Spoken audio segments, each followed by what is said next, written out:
I got out February 2018 and came back February 2019 with 2 new felonies and 12 and a half years before my next parole date. Coming back in with 4 times the amount of time before I'll see the streets again, it made me sick. Dear community, I've hurt, betrayed, lied to, and stolen from people because I was lonely and I never felt accepted. In my search to numb or kill that feeling, I bulldozed over friends, loved ones, enemies, and everyone in between.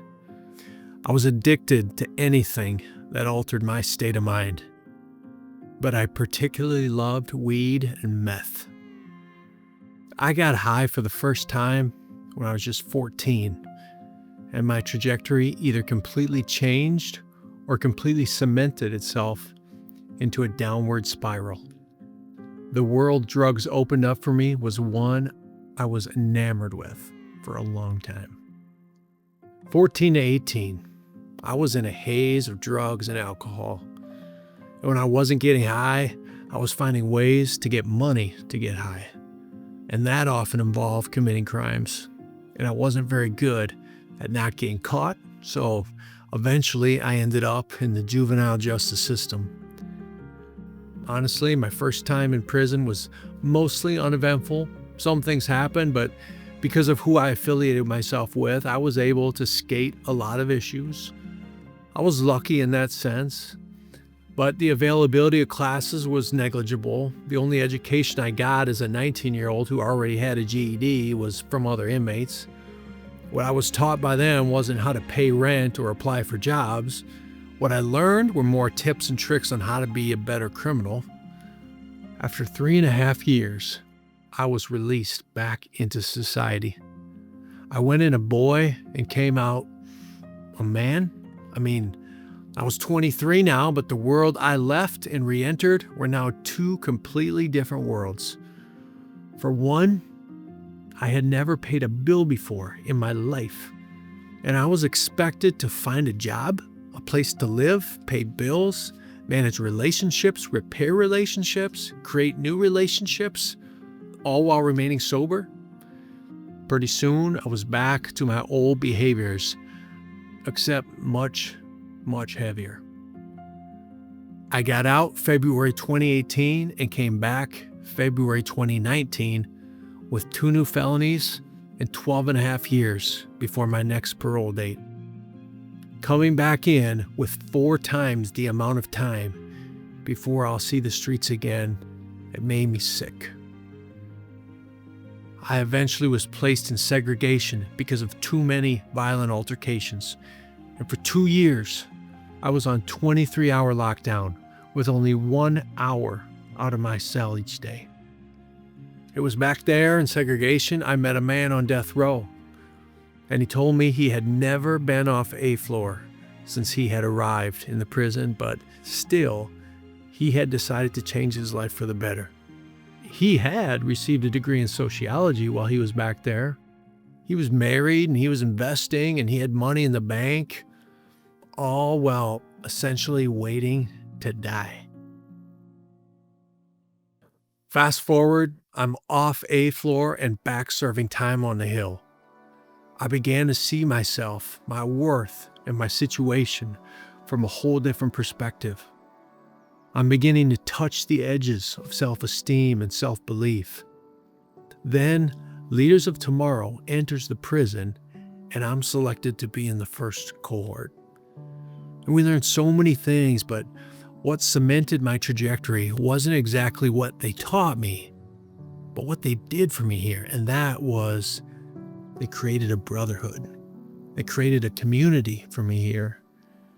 Because part of me being able to do better was to extricate myself from the gang and that mentality.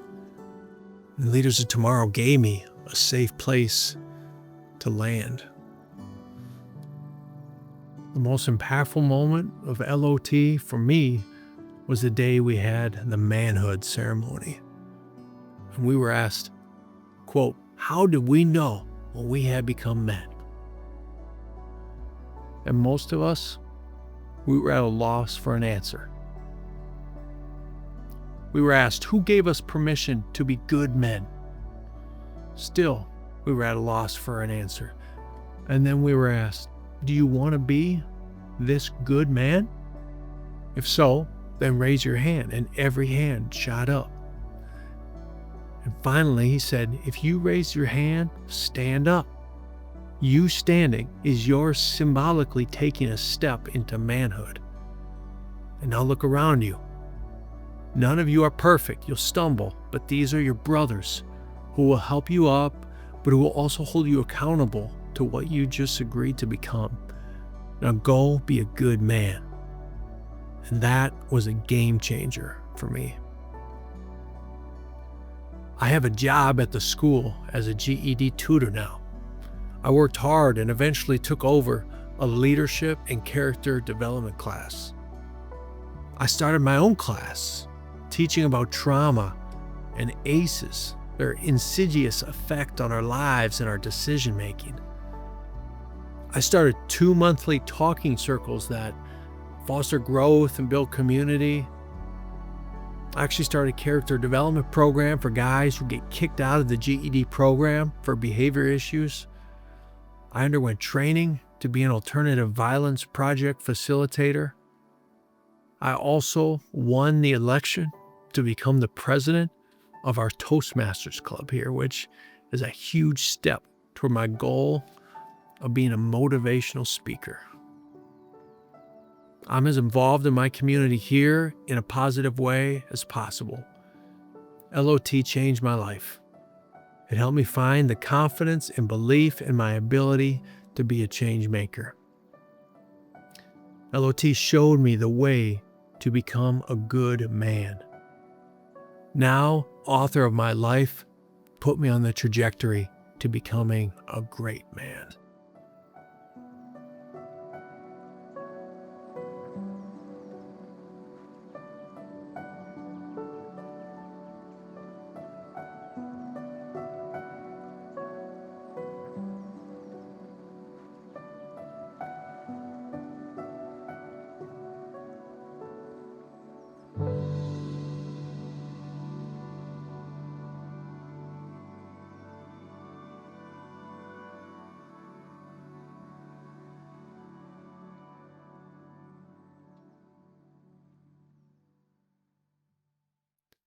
Most of these men, like DeShawn, never stood a real chance.